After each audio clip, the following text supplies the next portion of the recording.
The black void of space stretched endlessly in all directions. Among the distant stars, a small human ship drifted alone near the edge of the Meridian sector. The ship looked old and beaten up. Its metal hull was covered with patches and repairs from many battles. Scorch marks ran along its sides like scars. This was the Terra's Echo, and it was about to face the most powerful alien fleet in the galaxy. Captain Han Sol Kim stood on the bridge of his ship. His face was calm, but his eyes were hard like steel. He was 43 years old and had fought in more space battles than most men could count. His dark hair was starting to turn gray at the sides. He wore a simple blue uniform with no fancy decorations. Han Sol did not care about looking important. He only cared about protecting humanity. "Captain, we have company," said Bora Lee from her position at the tactical station. She was 28 years old with short black hair and quick eyes. Her fingers moved fast over the control panels as she read the sensor data. 47 ships coming our way. Big ones. Han Sol nodded slowly. He had expected this. "Show me," he said. The main screen lit up with dots of light. Each dot was an enemy warship. The ships belonged to the Kethmori, a race of tall reptilian aliens who ruled most of this part of the galaxy. Their ships were huge and covered with weapons. The largest ship in the middle was 3 times bigger than Terra's Echo. Tae Woo Shin looked up from his engineering station. He was 35 years old and had been fixing ships since he was a boy. His hands were always dirty with oil, and his clothes were covered with tool marks. "All systems are working fine, Captain," he said. "But we are really outnumbered here." "I can see that," Han Sol replied. He walked to the center of the bridge and crossed his arms. "Open a channel to Earth Command." So Min Park sat in the command center of Earth's deep space station. She was 50 years old and had been Han Sol's teacher when he first joined the space fleet. Her hair was completely white now, but her mind was still sharp. When Han Sol's face appeared on her screen, she felt her heart sink. "Han Sol, what are you doing out there?" she asked. "That fleet could destroy 100 ships like yours." "I know," he said simply. "But someone has to send them a message." So Min shook her head. "This is not a message, this is suicide. Come home." "That's an order?" Han Sol smiled sadly. "Sorry, Commander. My orders come from someone higher than you." He cut the connection before she could argue. The alien fleet moved closer. Their ships were beautiful and terrible at the same time. Each warship was covered in smooth armor that reflected the starlight. Rows of weapons stuck out from their sides like teeth. The aliens inside these ships had conquered dozens of worlds. They had never lost a major battle. Admiral Velthar stood on the bridge of his flagship. He was 8 feet tall with green scales and yellow eyes. His long tail moved back and forth as he watched the human ship on his screen. Like all Kethmori, he had sharp teeth and claws. But he was smiling now, which made him look even more dangerous. "One ship?" he said to his officers. "The humans sent one tiny ship against the Crimson Talon fleet?" He started laughing, and soon all his officers were laughing too. The sound was like metal scraping against stone. "Sir, should we destroy them now?" asked his weapons officer. "No, no," Velthar said, wiping tears from his eyes. "This is too funny. I want to talk to them first." "Open a channel." Han Sol's screen filled with the alien admiral's face. Velthar's yellow eyes glowed with amusement. "Little human," he said in perfect English. "Are you lost? Did your navigation system break?" "No," Han Sol said calmly. "I'm exactly where I need to be." This made Velthar laugh even harder. "Do you see my fleet, little human? 47 of the most powerful warships in the galaxy. Each one could turn your pathetic ship into space dust." "I see them," Han Sol replied. "Then why don't you run away? Why don't you call for help?" Velthar asked. "Are humans really this stupid?" Behind Han Sol, his crew worked quietly at their stations. Dong Min Choi was 26 years old and handled all communications. His fingers moved across his keyboard as he recorded everything the aliens said. Mi Kyung-yoon was the ship's doctor. She was 31 years old and very calm under pressure. Right now she was checking the crew's medical readings. Jae Sung-oh was the navigation officer. He was 29 years old and could calculate jump coordinates faster than most computers. Young Hyun was 34, the oldest crew member besides the captain. She had joined the space fleet to see the stars, but now she spent most of her time preparing for battles. All of them listened to the alien admiral mock their captain. All of them stayed calm and did their jobs. "We are broadcasting this conversation across the galaxy," Velthar continued. "Everyone will see how brave humans really are. One ship against 47. This will be remembered as the greatest joke in galactic history. Other alien voices joined in from different ships. They called humans weak and cowardly. They said Earth should surrender now before more humans died uselessly. They laughed until their voices echoed across all communication channels. Han Sol listened to it all without changing expression. When they finally stopped laughing, he spoke. "Are you finished?" "Oh, we're just getting started," Velthar said. "I'm going to give you 60 standard minutes to pray to whatever primitive gods you humans worship. Then we will turn you into glowing particles." "That's very kind of you," Han Sol said. "But I won't need 60 minutes. What do you mean?" Velthar asked, still grinning. Han Sol looked directly into the alien's yellow eyes. "I mean that in 60 minutes your fleet will be destroyed, and you will finally understand what it means to face a human in battle." The alien admiral's smile faded slightly. "Impossible. You have one ship. We have 47. "Yes," Han Sol said quietly. "That almost seems fair." He cut the connection. The bridge of Terra's echo was silent for a moment. Then Bora started laughing. Soon Taewoo joined in. Then Dongmin and the others. They were laughing not because they thought this was funny, but because they were proud. Proud to serve under a captain who could face impossible odds and still make jokes. "All right, people," Han Sol said when the laughter died down. "You know what we came here to do. Are you ready?" "Yes, sir," they said together. "Then let's show these aliens what happens when they underestimate humanity." Outside, the alien fleet moved into attack formation. They had no idea that everything was about to change. Admiral Velthar watched the human ship with growing amusement.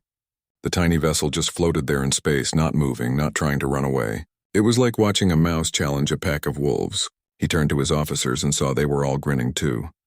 60 minutes, he announced loudly. Let the little humans have their last hour of life. Across the Kethamori fleet, alien crews celebrated early victory. They opened bottles of their favorite drinks and shared stories about other battles against humans. The reptilian warriors told each other how weak and soft humans were, how their ships broke easily, how they always begged for mercy before dying. "Remember the Battle of Proxima?" laughed Commander Zektel from the Heavy. "Cruiser Death's Claw, 20 human ships, ran away when they saw just 5 of our vessels. Or the defense of Mars colony," added Captain Morgath from the destroyer Bone Ripper. "The humans surrendered before we even fired our weapons." The alien voices filled the communication channels with mockery and cruel jokes. They talked about humans like they were children playing with toys. Some aliens made bets about how long the human ship would last. Most guessed less than 10 seconds. On Terra's echo, Dongmin Choi listened to every word. His job was communications, which meant he heard all the alien chatter. He was a quiet young man who preferred working with computers to talking to people. But right now he was very angry. "Captain," he said, his voice tight with controlled rage. "They're saying terrible things about Earth, about our colonies, about people who died defending their homes." Han Sol walked over and put a hand on Dongmin's shoulder. "Let them talk," he said calmly. "Words can't hurt us, and soon they won't be laughing anymore." Mi Kyung-yoon moved through the ship, checking on each crew member. As the ship's doctor, it was her job to make sure everyone was ready for battle. She was a small woman with gentle hands, but she had seen more combat than most soldiers. She gave each person a shot of combat drugs that would help them think faster and react quicker during the fight. "How are you feeling?" she asked Jae-sung-oh as she checked his pulse. Jae-sung was bent over his navigation console running calculations. Numbers scrolled across his screen too fast for normal people to read, but he understood everyone. "Nervous," he admitted, "but also excited. We're about to try something no human has ever done before." "That's what makes it worth doing," Mi Kyung said with a smile. She moved on to check the next crew member. Young Hee-an sat at her weapons control station, running system checks over and over. She was the oldest crew member besides Captain Han Sol, and she had seen many battles. But nothing like this. She had joined the space fleet 15 years ago because she wanted adventure. Now she was about to get more adventure than she ever imagined. "All weapon systems are working perfectly," she reported. "Energy levels at maximum. We're ready to fight." In the engine room, Tae-woo Shin worked on the most important machine on the ship. It didn't look like much, just a metal box about the size of a large refrigerator. But inside that box was technology that could change everything. The aliens called it impossible. Human scientists called it theoretical. The crew of Terra's Echo was about to prove them all wrong. The Ghost Drive. For 20 years, human scientists had worked on this project. The theory was simple. If they could make a ship exist in multiple dimensions at the same time, it could appear and disappear at will. It could pass through solid matter. It could be in two places at once. The practical application was much harder. 12 test ships had tried to use ghost drive technology. All 12 had disappeared forever. Some scientists thought the ships were destroyed.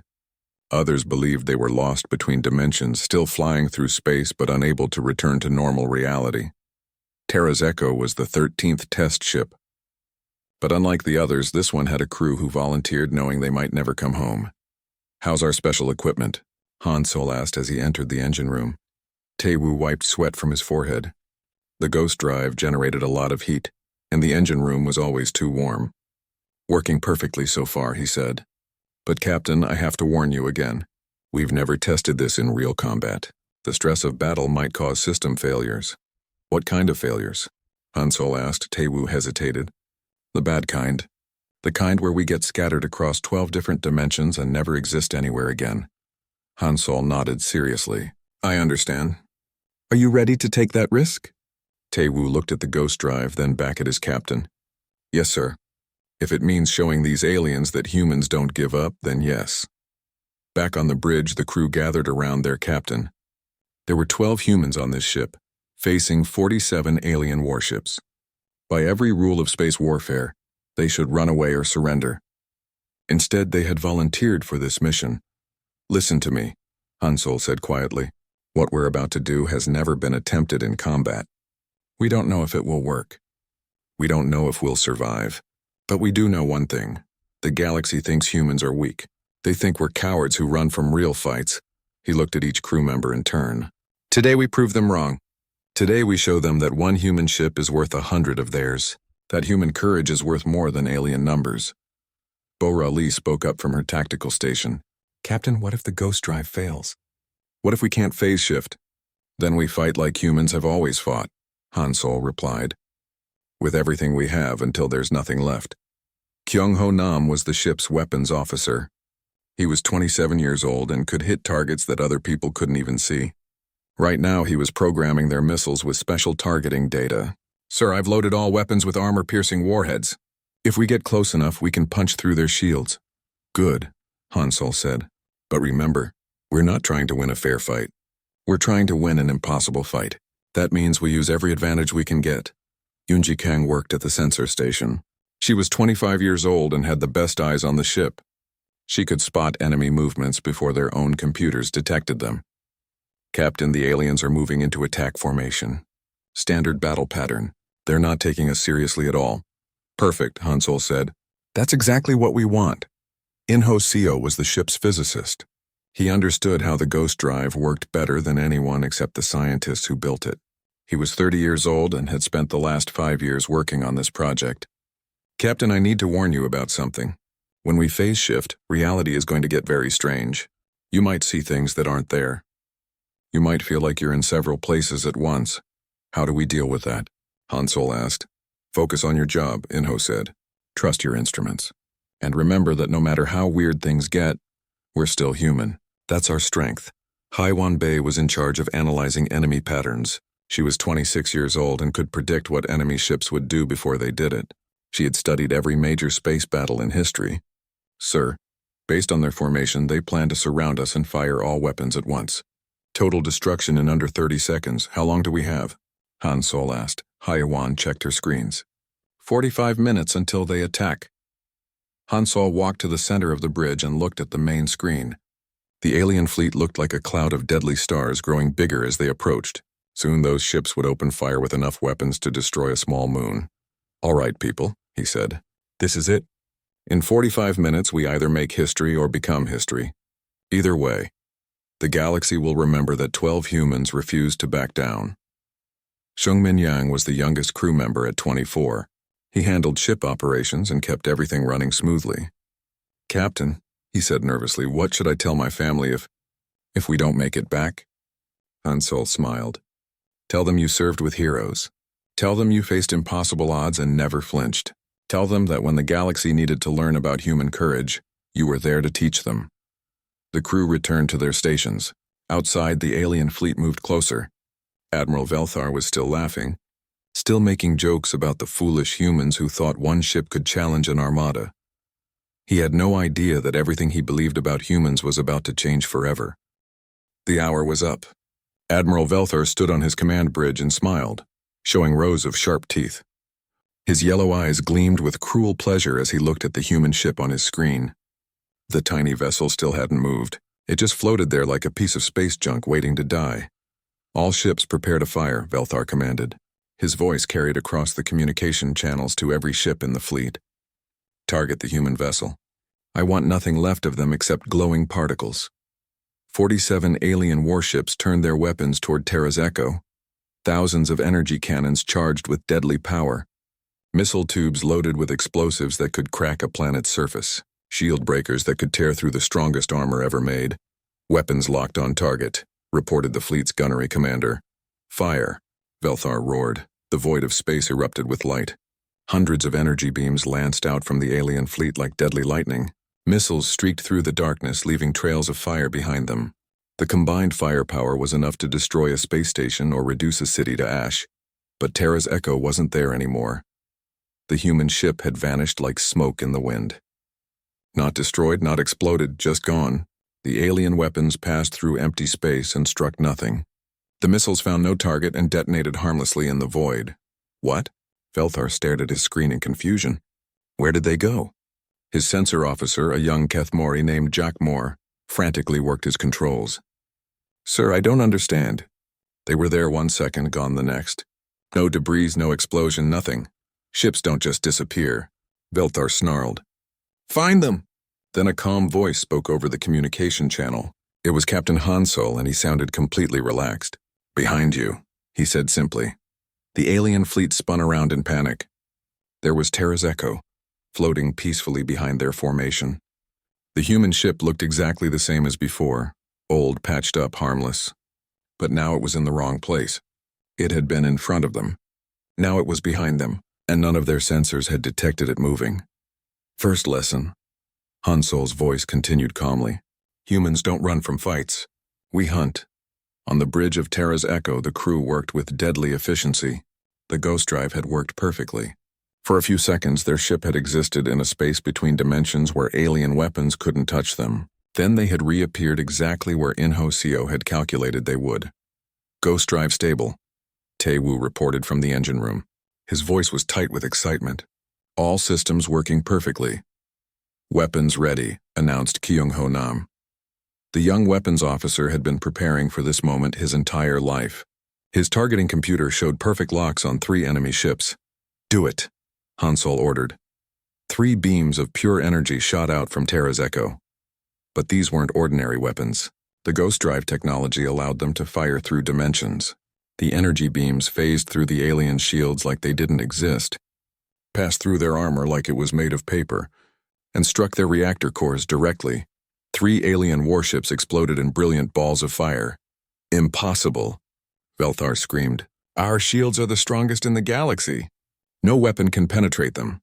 "Apparently someone forgot to tell the humans," said Commander Zektal from the Death's Claw. His voice was no longer amused. It was starting to sound worried. Terra's Echo flickered out of existence again. This time it reappeared in the middle of the alien formation, surrounded by enemy ships on all sides. Any normal ship would be destroyed in seconds by crossfire, but the human vessel began to phase in and out of normal space like a deadly ghost. Bo-Ra Lee tracked enemy movements from her tactical station. "Captain, they're trying to surround us, but they can't lock onto our position." "Good," Hansol replied. "Unji, what are their weapon patterns?" Yoonji Kang studied her sensor displays. "Confused and panicked, sir. They're firing at where we were, not where we are." Hansol smiled coldly. "Then let's teach them about precision." The human ship phased through space like something from a nightmare. It would appear next to an alien warship, fire its weapons directly into the enemy's vital systems, then vanish before return fire could reach it. Each shot was perfectly aimed. Each hit was exactly where it would cause maximum damage. 4 more alien ships exploded. Then 6 more. The Kethmori fleet began to break formation as panic spread among their crews. "Admiral," called Captain Morgoth from the destroyer Bone Ripper. "My sensors can't track them." They appear and disappear faster than our computers can calculate. All ships, random fire pattern, Velthar ordered desperately. Fill that area with weapons fire. They can't dodge everything. The alien fleet opened fire wildly, shooting in all directions. The space around them lit up like a deadly fireworks display. Energy beams crossed and recrossed. Missiles exploded everywhere. But Terra's Echo danced between the attacks like it could see the future. Jae Sung-oh worked his navigation controls with the skill of a master artist. The ghost drive allowed them to phase shift, but he still had to calculate exactly where they would reappear. One mistake would materialize them inside an enemy ship or in the path of incoming fire. Jump coordinates locked, he reported calmly. Ready for phase shift. Execute, Han Sol ordered. Terra's Echo appeared directly above the alien flagship. For a moment, the two ships were so close that their hulls almost touched. Han Sol looked down at Admiral Velthar through the bridge windows. The alien admiral looked up and saw a human staring back at him. Han Sol raised his hand and gave a small wave, like he was greeting an old friend. Then Terra's Echo fired all weapons directly down into the flagship's command section. The bridge of the alien flagship exploded in flames. Velthar was thrown across his command deck as systems overloaded around him. Half his crew was killed instantly.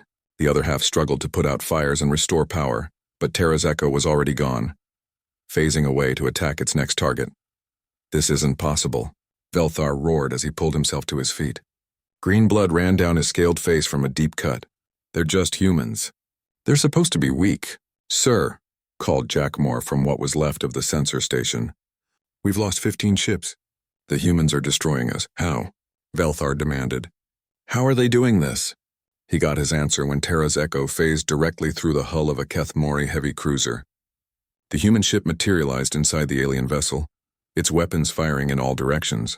The cruiser tore itself apart from internal explosions before the human ship phased out again.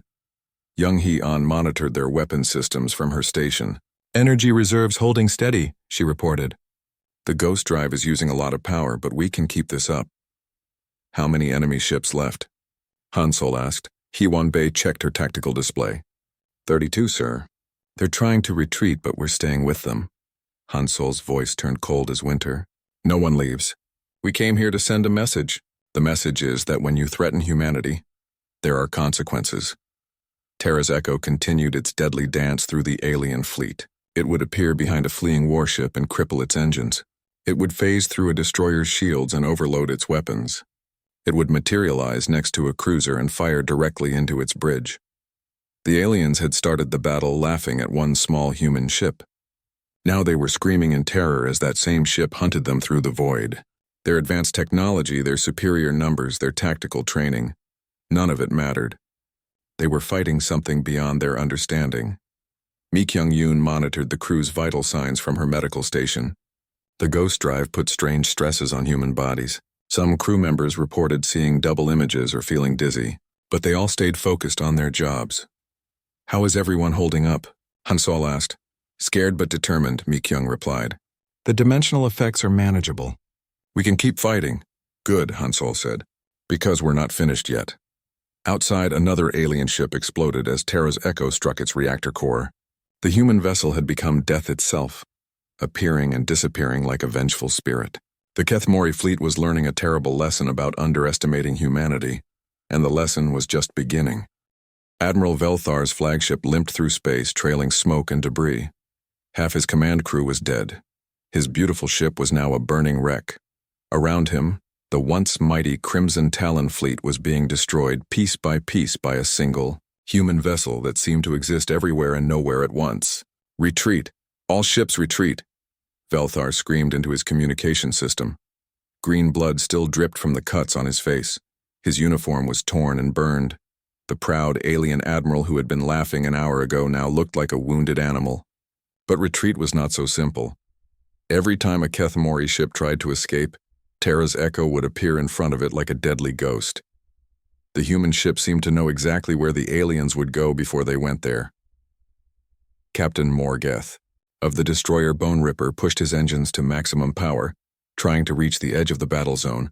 His ship was fast, built for quick strikes and faster escapes. He had used it to raid human colonies many times before. Come on. Come on. he muttered as he watched his speed increase. Just a little further and we can jump to hyperspace. Then Terra's echo materialized directly in his path. No, Morgeth whispered. The human ship didn't fire immediately. It just hung there in space, blocking his escape route like it was waiting for something. Then Han Sol's voice came over the communication channel. "Where are you going, Captain?" the human asked calmly. "The lesson isn't over yet." Terra's echo fired once. A single energy beam punched through the Bone Ripper's hull and destroyed its hyperspace drive. The alien destroyer was trapped, unable to escape to faster-than-light speed. "Please," Morgeth begged. "We surrender. Don't destroy us." "Did you offer surrender to the families on Mars Colony?" Han Sol asked. "Did you show mercy to the children on Proxima Station?" Morgeth had no answer for that. He remembered those battles. He remembered how his crew had laughed as they fired on defenseless civilians. Terra's echo fired again.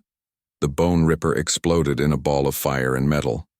On the human ship's bridge, the crew worked with deadly precision. They had been fighting for over an hour now, and the stress was beginning to show. But none of them wavered. None of them suggested retreat or mercy for their enemies. 23 ships left, reported Haiwan Bay from her tactical station. They're trying to form a defensive circle, but they can't protect themselves from attacks that come from inside their formation. Han Sol studied the tactical display. The remaining alien ships had clustered together like frightened animals. Their commanders probably thought that massed firepower would protect them. They were wrong. "Inho," Han Sol called to the ship's physicist. "Can you create a gravity well? Something to keep them from escaping?" Inho Seo looked up from his instruments. The ghost drive was pushing the laws of physics to their limits, and he was the one who had to keep everything working. "I think so, sir. But it will require us to phase shift into the center of their formation. We'll be surrounded by every weapon they have left." "Do it," Han Sol ordered without hesitation. Terra's echo vanished from normal space-time. For several seconds, there was only empty void where the human ship had been. The aliens began to hope that their enemy had finally been destroyed by the stress of dimensional travel. Then reality began to bend. Terra's echo materialized in the exact center of the alien defensive formation. But this time, something was different. Space around the human ship began to twist and warp. Gravity waves rippled outward like stones thrown into a still pond. "What's happening?" demanded Commander Zektal from the Death's Claw. His ship was being pulled toward the human vessel by invisible forces. Inho Seo was pushing the ghost drive far beyond its safe operating limits. The machine that allowed them to phase between dimensions was now creating a localized distortion in space-time itself. The alien ships found themselves trapped in a maze of twisted gravity and folded space. "Gravity well established," Inho reported. Sweat poured down his face as he fought to control forces that could tear apart reality itself. "They can't escape, but Captain, I don't know how long I can hold this." "Long enough," Han Sol replied. What followed was not a battle. It was an execution. Terra's echo moved through the trapped alien fleet like death itself. The human ship would phase through one vessel's hull, fire from inside its structure, then ghost out again before the ship could explode. Each attack was surgical, precise, and utterly devastating. The aliens tried to fight back, but their weapons couldn't lock onto a target that existed in multiple dimensions at once. They fired at sensor contacts that turned out to be dimensional echoes. They launched missiles at ghost images that vanished when the weapons arrived. Meanwhile, the real Terra's echo struck from impossible angles. It would appear above a ship and fire down through its armor. It would materialize below another vessel and shoot up through its hull. It would phase through a warship's shields and destroy its reactor from the inside. Xungmin Yang monitored the ship's systems from his operations station. The 24-year-old officer was amazed that their vessel was still holding together under such stress.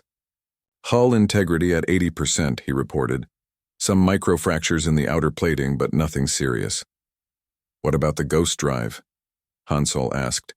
Taewoo's voice came from the engine room, tight with strain. "Running hot but stable. The dimensional stress is building up, though. We can't keep this pace forever." "We don't need forever," Han Sol replied. Just a few more minutes. Another alien ship exploded as Terra's Echo destroyed its command center, then another as the human vessel overloaded its weapon systems. The Kethamori fleet was dying ship by ship, and there was nothing they could do to stop it. Admiral Velthar watched his fleet die from the bridge of his crippled flagship. The proud alien warrior, who had conquered dozens of worlds, was now helpless against a single human ship. His hands shook as he tried to understand what was happening. How? He whispered to himself. How are they doing this to us? His sensor officer, young Jackmore, looked up from his damaged console. Sir, I'm detecting massive dimensional distortions around the human ship. It's like they're existing in several places at once. That's impossible, Velthar said. No species has that technology. The physics alone should tear them apart. Tell that to them, sir, Jackmore replied, pointing at the tactical display where another Kethamori ship was exploding. On Terra's Echo, the crew was feeling the effects of prolonged dimensional warfare. Dong Min Choi reported strange echoes in the communication systems.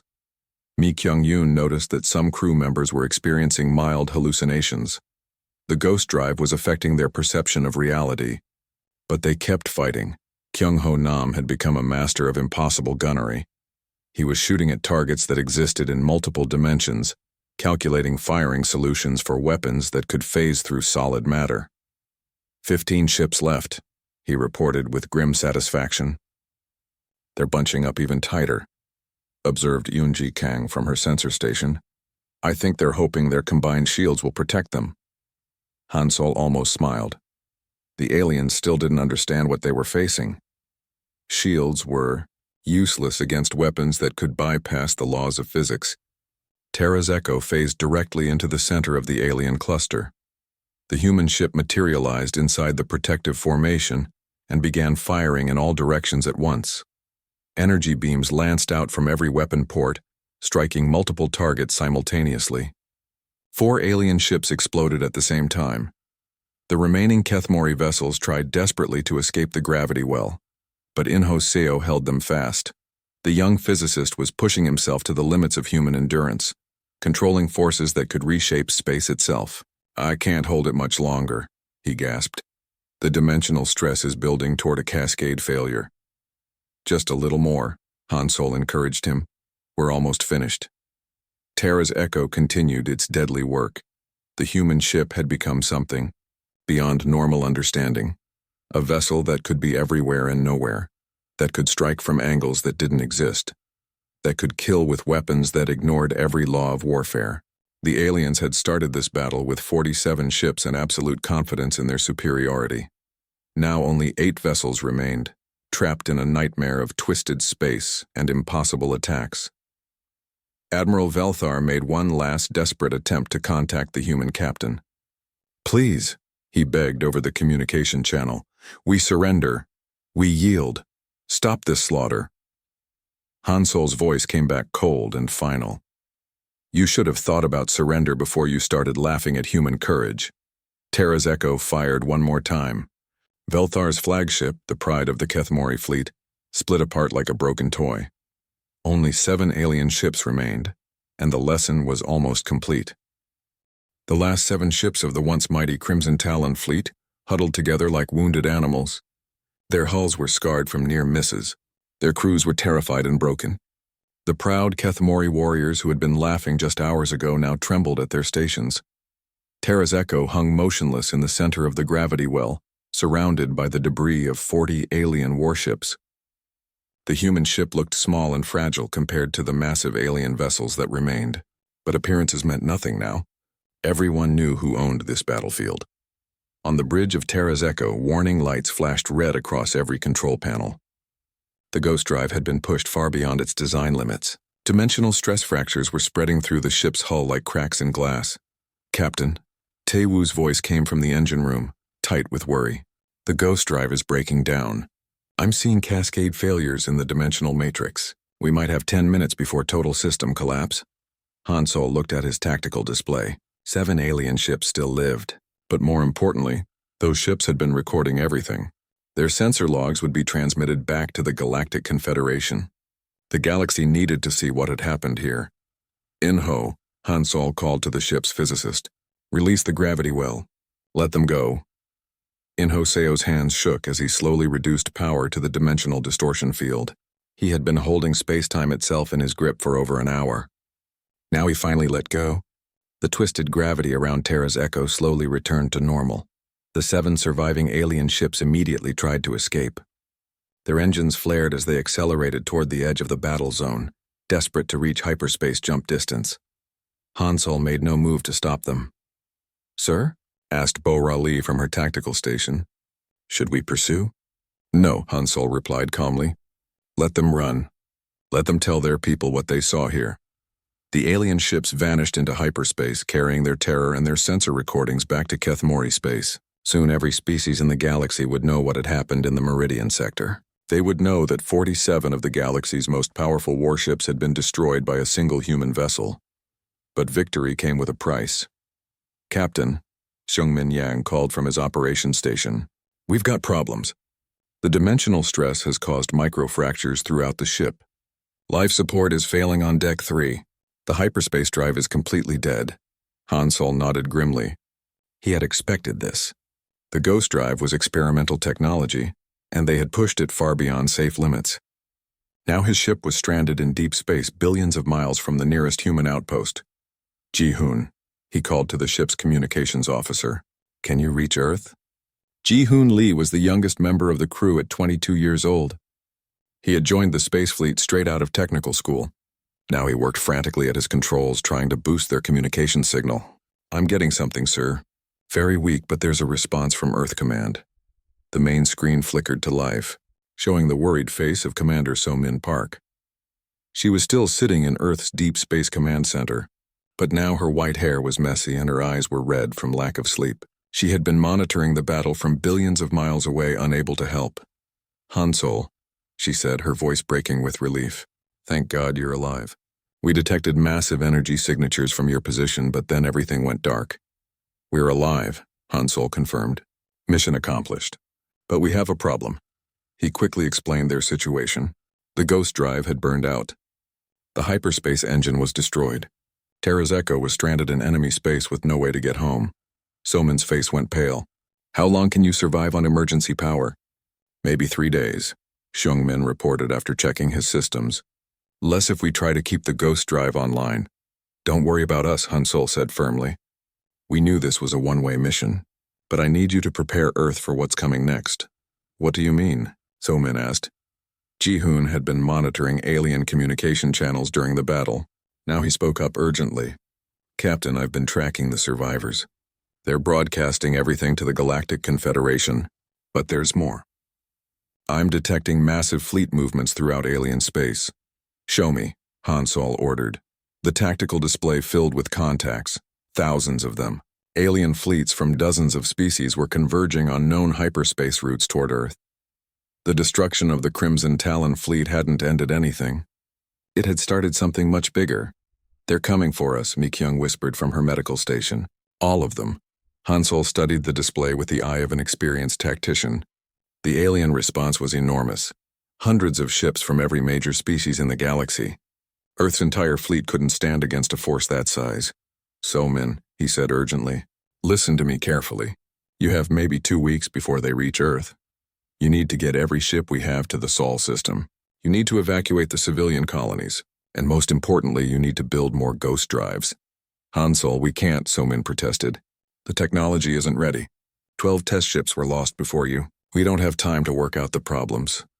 "You don't have a choice," Han Sol replied grimly. "What we did here today proved that human ships with Ghost Drives can defeat any alien fleet. But we also proved that the aliens won't underestimate us again. Next time they'll come with everything they have." The communication signal began to weaken as Terra's Echo drifted further into deep space.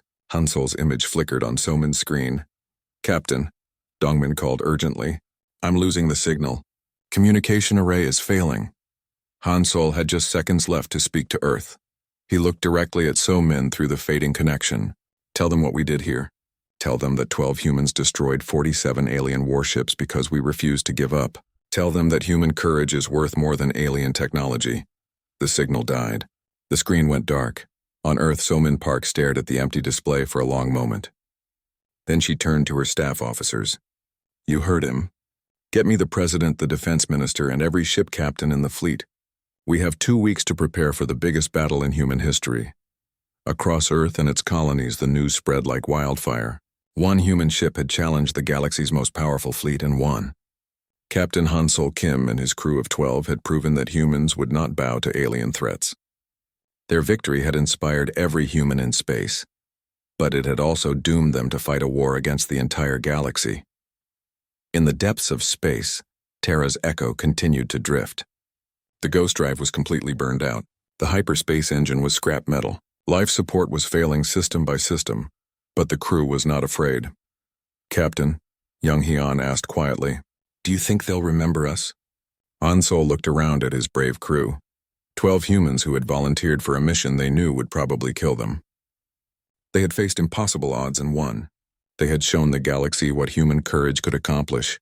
They'll remember, he said with certainty. Every time a human ship faces alien enemies, they'll remember what we did here. Every time someone says humans are weak or cowardly, they'll remember the Terra's Echo. The ship's lights began to dim as power failed. Outside, the stars looked cold and distant. But inside the small human vessel, 12 people sat proudly at their stations. They had completed their mission. They had sent their message. The galaxy had laughed at one human ship. Now it would face 1,000 ships just like it, crewed by humans who had learned what they were truly capable of when pushed to their limits. The real war was just beginning, and humanity was ready. In the darkness of space, Terra's Echo transmitted one final message on all frequencies. It was simple, direct, and absolutely clear. This is Captain Han-Sol Kim of the Earth vessel Terra's Echo. We came here with 12 humans on one ship. We faced 47 alien warships and destroyed them all. Let this be a lesson to the galaxy. Humanity does not surrender. Humanity does not run, and humanity will never bow to those who think they can rule us through fear. We are human. We endure, we fight. We win. The transmission ended. The ship went dark. But across the galaxy, on thousands of worlds and millions of ships, beings who had never feared anything began to understand what they had awakened. They had made humanity angry, and that was the most dangerous mistake they could have made.